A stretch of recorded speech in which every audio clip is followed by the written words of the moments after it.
اعوذ باللہ من الشیطان الرجیم بسم اللہ الرحمن الرحیم الحمد للہ والسلام علی اہلہا اللہم صلی علی محمد وآل محمد۔ ناظرین کرام، ایک دفعہ پھر ایک نئی ویڈیو کے ساتھ آپ کی خدمت میں حاضر ہیں، اور اس امید کے ساتھ کہ آپ ہمارا چینل سبسکرائب کر رہے ہوں گے، ویڈیوز کو لائک کر رہے ہوں گے۔ آپ کے کمنٹس ہمیں مل رہے ہیں، آپ کے فیڈ بیک کا بہت بہت شکریہ۔ آپ کی حوصلہ افزائی سے اور اللہ پاک کی مدد سے ہم انشاءاللہ تعالی ایسی ویڈیو آپ کی خدمت میں پیش کرتے رہیں گے۔ تو آج کی میری جو ویڈیو ہے وہ ایک اپنے ہندو بھائی کے ساتھ مکالمے کی ویڈیو ہے۔ تو جس طرح کل آپ کی خدمت میں ایک عیسائی بھائی کے ساتھ مکالمہ تھا، تو آج میں آپ کو بتاتا ہوں۔ اس ہندو بھائی کا نام تھا رتن کمار، ان دنوں میں سکھر میں تھا اور ایز اے ایریا مینیجر ایک کمپنی میں خدمات انجام دے رہا تھا۔ تو رتن کمار صاحب ہمارے جو ہیں وہ کمپیوٹر آپریٹر تھے، اور میری بات کو سن رہے ہیں تو وہ بھی مسکرا دیں گے اور یاد کریں گے ہمیں کیا بحث ہوئی تھی۔ تو ایک میٹنگ ہو رہی تھی، میں اس میٹنگ کو ہیڈ کر رہا تھا۔ تو جب سرکاری میٹنگ ختم ہو گئی، ہم آپس میں گپ شپ کرنے لگے، تو ہمارے ایک کولیگ تھے، ان کا نام فاروق تھا۔ فاروق صاحب نے رتن کمار صاحب کو اسلام کی تبلیغ کی ان الفاظ کے ساتھ کہ رتن کمار آپ مسلمان ہو جائیں۔ تو رتن کمار نے پوچھا کہ بھائی کیوں مسلمان ہو جاؤں، کیا دلیل ہے آپ کے پاس مسلمان ہونے کی؟ تو کہنے لگے کہ دیکھو یار، مسلمان اتنے زیادہ ہوتے ہیں۔ میں نے کہا فاروق یار، پھر تم اس طرح کرنا، تم جب ہندوستان جاؤ نا تو وہاں پہ ہندو ہو جانا، کیونکہ وہاں پہ ہندو زیادہ ہوتے ہیں۔ تو یہ کون سی بات ہے، یہ کون سی دلیل ہے یار؟ کوئی دلیل دینی ہے، کوئی علمی دلیل دو، کوئی عقلی دلیل دو، یہ کون سی نامعقول بات کر رہے ہو؟ بہر کہ سب لوگ مسکرا اٹھے۔ بہر کہ وہ بات تو آئی گئی ہوگی، لیکن اس کے بعد جب اگلی میٹنگ ہوئی تو جب خوشگپیاں ہو رہی تھی، تو پروردگار کے حکم کے مطابق، جس طرح کہ رسول خدا نے فرمایا کہ حق کی بات لوگوں تک پہنچاؤ، اور یا علی، حضرت علی سے فرمایا علیہ الصلوۃ والسلام سے کہ اگر ایک شخص بھی آپ کے ہاتھوں ایمان لے آئے تو یہ اس چیز سے بہتر سورج چمکتا ہے۔ لہذا ہر مسلمان کا فرض ہے کہ وہ اپنے دیگر انسانی بھائیوں کو یقیناً ہدایت کی طرف بلائے۔ تو اسی چیز کو مد نظر رکھتے ہوئے میں نے رتن کمار صاحب سے کہا، اسی دعوت دینے کے لیے میں نے ان سے کہا کہ رتن یار، ایک بات مجھے بتاؤ، آپ بہت اچھے انسان ہوں، اگر میں ان الفاظ کے ساتھ آپ کی تعریف کروں تو مجھے بتاؤ کہ یہ صحیح کر رہا ہوں کہ غلط کر رہا ہوں؟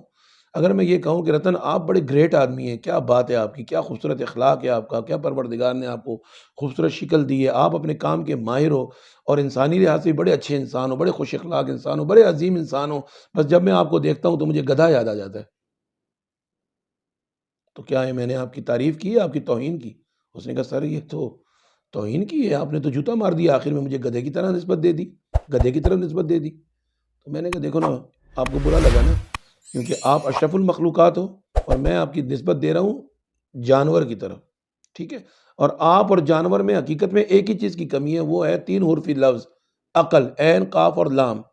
اس 3 حرفی لفظ کی وجہ سے آپ اور جانور کے اندر اتنا بڑا فاصلہ ہو گیا کہ آپ کو جانور کے ساتھ نسبت دینا برا لگ رہا ہے، کیونکہ یہ انصاف نہیں ہے، اور واقعی یہ انصاف نہیں ہے کہ آپ کی نسبت ایک ایسی چیز سے جائے، ایسی چیز سے دی جائے کہ جس اور آپ میں اور اس میں زمین آسمان کا فرق ہو۔ تو یہ انصاف ہے؟ اس نے کہا نہیں۔ میں نے کہا بالکل انصاف نہیں ہے۔ تو اب ذرا مجھے سوچو اور مجھے بتاؤ رتن کمار، اور بھائیوں سے بھی میں گزارش کرتا ہوں، آپ مجھے بتائیے کہ دنیا میں سب سے حقیر چیز کیا ہے؟ سوچیں، میں بتاؤں، انشاءاللہ آپ اتفاق کریں گے۔ دنیا میں سب سے حقیر چیز مٹی اور پتھر ہے، جو ہر وقت ہمارے پیروں میں رہتے ہیں، پیروں میں ٹھوکریں کھاتے پھرتے ہیں، مٹی اور پتھر۔ اور دنیا کی سب سے عظیم ہستی کون ہے؟ ہمارا خالق و مالک، ہمارا رب اللہ تبارک و تعالی، جس کو ہمارے ہندو بھائی اگر بھگوان کہیں تو کہیں، خالق اور مالک تو سب کا ایک ہے۔ تو سب سے عظیم ہمارا بھگوان، ہمارا رب، ہمارا اللہ، سب سے حقیر مٹی اور پتھر۔ تو اگر انسان کی نسبت حقیر چیز سے دی جائے تو انصاف نہیں ہے، اس عظیم ذات کی نسبت ان حقیر پتھروں اور مٹی سے دی جائے، کیا یہ انصاف ہے؟ ارے انصاف تو یہ ہے کہ اس عظیم ذات کا عظمت کا اقرار کرے اور اپنی پیشانی کو مٹی پر رکھ دے اور خدا کے حضور سجدہ کرے، اور یہ ہے کہ پروردگارا کہ تو عظیم ہے، میں اپنی پیشانی کو مٹی پر رکھ کر اپنی ذلت کا اقرار کرتا ہوں۔ یہ ہے اس کی عظمت کا اقرار، اس کی عظمت کی نسبت، نہ کہ یہ کہ ہم پتھر اور مٹی کو کہیں کہ یہ اس کا روپ ہے۔ اللہ اکبر۔ تو ذرا اس بات پہ غور کیجئے، اچھا جب یہ بات ہو گئی نا تو ہمارے دوسرے مسلمان بھائی جو بیٹھے تھے انہوں نے کہا جی واہ واہ واہ کیا بات ہے وقار صاحب، آپ نے بڑا زبردست کام کیا. تو میں نے ان سے کہا کہ اچھا، میں نے بہت مثال دی. جی آپ نے بڑی اچھی مثال بھی. رتن کمار بھی ایک شریف انسان تھے اور دلیل کو قبول کرنے والے انسان تھے. انہوں نے بھی کوئی کج پیسی نہیں، جس کا کوئی جواب نہیں دیا اور خاموش رہے، سکوت اختیار کیا. تو میں نے اپنے مسلمان بھائیوں کو، مخاطبوں کو کہا کہ مثال تو آپ کو بہت اچھی لگی کہ خدا کی عظمت کا اقرار کر کے اپنی پیشانی کو مٹی پر رکھو تاکہ تمہاری ذلت کا اقرار ہو، تاکہ اس کے آگے تم بتاؤ کہ تو عظیم ہے، میں ذلیل ہوں. لیکن تم مجھے یہ بتاؤ، تم میں سے کتنے لوگ ہیں جنہوں نے اپنا سر خدا کے حضور مٹی پہ رکھا ہے؟ آپ تو قالین ڈھونڈتے ہیں، نرم و نازک جائے نمازیں ڈھونڈتے ہیں.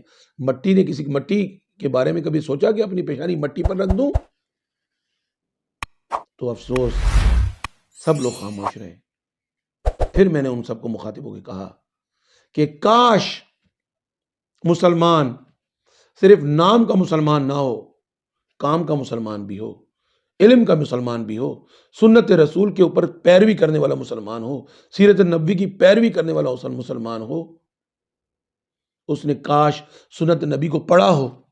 آئیے میں آپ کو بتاتا ہوں کہ ہمارے نبی کی سنت کیا تھی. میرے سامنے صحیح بخاری موجود ہے. صحیح بخاری کا باب ہے سجدہ گاہ پر نماز پڑھنا، اور حدیث جو ہے وہ ہے، اس کا نمبر ہے 372. اور جو 360 اسلام کی اپلیکیشن ہے جو آپ کو موبائل پہ آرام سے مل جائے گی، اگر آپ اس میں حدیث تلاش کریں گے تو اس حدیث کا نمبر ہوگا 381. اور باب یہ ہے کہ رسول خدا کا سجدے گاہ پر نماز پڑھنا.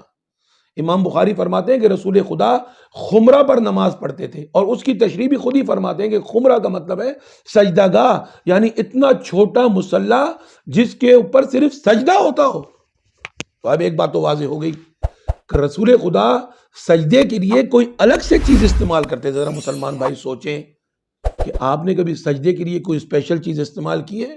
اب سوال پیدا ہوتا ہے کہ وہ جو سجدے کے لیے رسول خدا الگ سے چیز استعمال کرتے تھے وہ کیا چیز تھی؟ تو ابھی اسی صحیح بخاری کے اندر میں حدیث آپ کو بتاتا ہوں. اگر 360 اسلام میں آپ سرچ کریں گے تو اس حدیث کا نمبر ہوگا 669. رسول خدا نے فرمایا، صحابی فرماتے ہیں جناب سعید ابن خدری رضی اللہ تعالیٰ عنہ، کہ میں نے رسول خدا کو دیکھا کہ بارش ہو رہی تھی، بارش، اور رسول خدا سجدہ کر رہے تھے، یہاں تک کہ رسول خدا کی پیشانی پر میں نے مٹی اور کیچڑ کا نشان دیکھا. اللہ اکبر. ارے بارش ہو رہی تھی تو بارش میں تو رسول خدا کو مٹی اور کیچڑ سے بچنا چاہیے تھا، لیکن رسول خدا نے خدا کی عظمت کے آگے اپنا سر مٹی کے علاوہ کسی چیز پہ نہیں رکھا.